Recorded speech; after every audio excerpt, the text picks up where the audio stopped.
আসসালামু আলাইকুম বন্ধুরা, প্রথমে আমার এই নিহা কিচেন চ্যানেলে আপনাদের সবাইকে স্বাগতম। তো বন্ধুরা, আপনারা সবাই কেমন আছেন? আশা করি সবাই অনেক ভালো আছেন। আমার আজকের রেসিপি হলো কচু দিয়ে মাছের ঝোল। তো বন্ধুরা, আপনারা মনোযোগ সহকারে পুরো ভিডিওটা দেখুন এবং বাড়িতে খুব সহজে রেসিপিটি তৈরি করে নিন।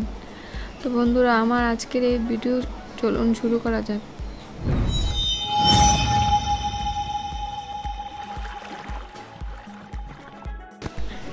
রেসিপিটি তৈরি করার জন্য প্রথমে আমি এখানে একটা বড় সাইজের কচু নিয়ে নিয়েছি। কচুটাকে এখন আমি 3টে টুকরো করে কেটে নেব। আপনারা যে যার পরিমাণ মতো নিয়ে নেবেন। আমার যতটুকু প্রয়োজন আমি ততটুকু নিয়ে নিচ্ছি।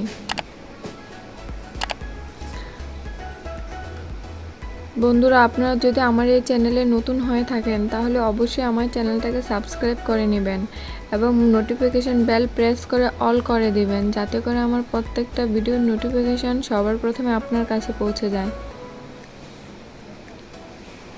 এই যে দেখুন বন্ধুরা, আমি কচুর মুখের দিকটা নিয়ে নিচ্ছি।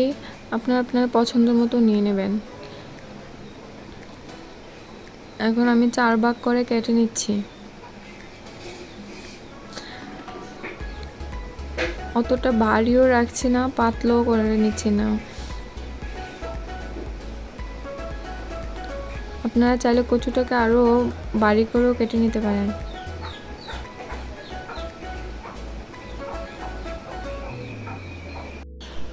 কচুটাকে কেটে ভালোভাবে ধুয়ে আমি এখন সেদ্ধতে বসিয়ে দিলাম। 1 চামচ লবণ দিয়ে দিলাম। প্রায় 10 মিনিট ধরে কচুটাকে সেদ্ধ করে নেব। এখন চুলায় একটি কড়াই বসিয়ে দিলাম। কড়াইতে তেল দিয়ে দিচ্ছি। তেলটা গরম হয়ে আসছে, এখন আমি মাছগুলো দিয়ে দেব।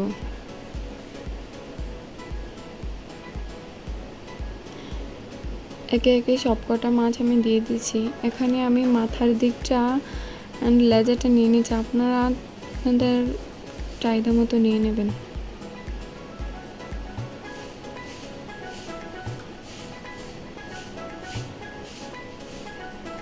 আসলে মাথা দিয়ে কচু রান্না করলে এর স্বাদটাই অন্যরকম হয়ে যায়, তাই আমি মাথার দিকটা নিয়ে নিলাম।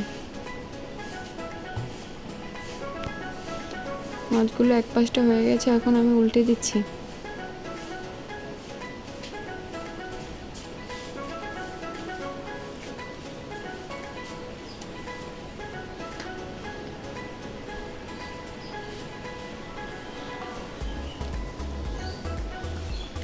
মাছগুলো হয়ে গেছে, এখন আমি উঠিয়ে নিচ্ছি।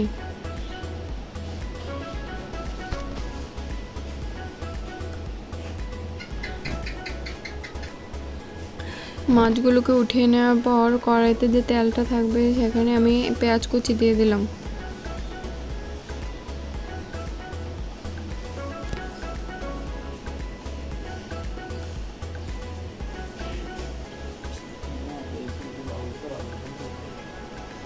পেঁয়াজটাকে একটু ভেজে নিচ্ছি। ভেজে নেওয়া হয়ে গেলে আমি এখন দিয়ে দেব এখানে আদা রসুন বাটা। রসুনের পরিমাণটা আপনারা একটু বাড়িয়ে দেবেন, তা না হলে গলা চুলকাবে।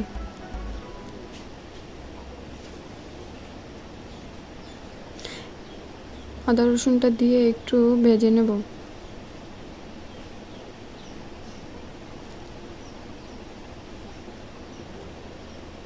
এখন আমি কচুগুলো দিয়ে দিলাম। কচুগুলোকে সেদ্ধ করে ছেঁকে রেখেছিলাম, দিয়ে দিলাম কচুগুলোকে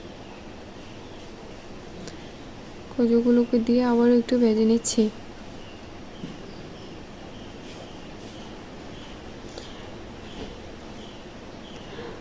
যে দেখুন বন্ধুরা, কচুগুলো সেদ্ধতে দিয়েছিলাম, তখনই আমার কচুগুলো সেদ্ধ হয়ে গেছে। এখন আমি ভেজে নিচ্ছি। দিয়ে দিলাম হলুদের গুঁড়ো,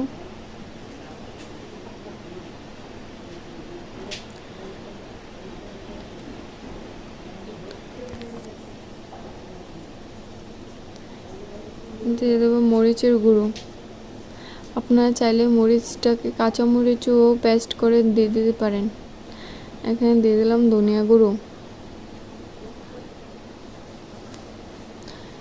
এখন আমি কচুটাকে ভালোভাবে কষিয়ে নেব।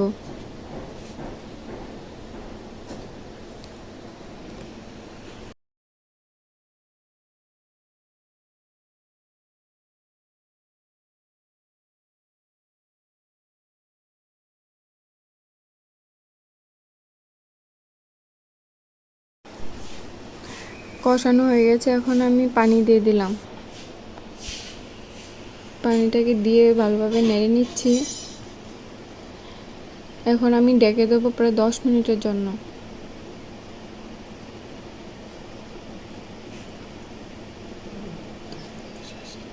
ফিরে এলাম 10 মিনিট পর। এই যে দেখুন আমার তরকারিটা হয়ে আসছে। এখন আমি দিয়ে দেবো মাছগুলো।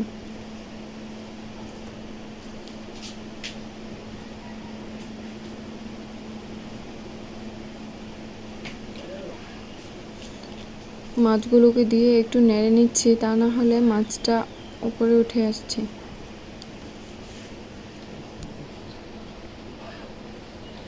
এখন আমি আবারও ঢেকে দেবো 2-3 মিনিটের জন্য। এই যে দেখুন বন্ধুরা, আমার তরকারিটা প্রায় হয়ে আসছে।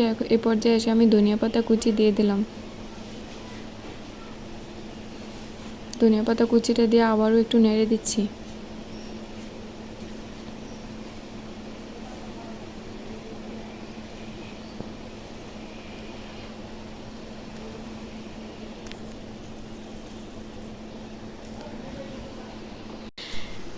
এই যে দেখুন বন্ধুরা, তরকারিটা আমার রেডি হয়ে গেছে। এখন আমি তরকারিটাকে উঠিয়ে নেব। তো বন্ধুরা, আমার আজকের ভিডিও আমি এখানেই শেষ করছি। আপনারা সবাই ভালো থাকবেন, সুস্থ থাকবেন। আমি আবারও আসবো আপনাদের কাছে নিত্য নতুন ভিডিও নিয়ে। আল্লাহ হাফেজ।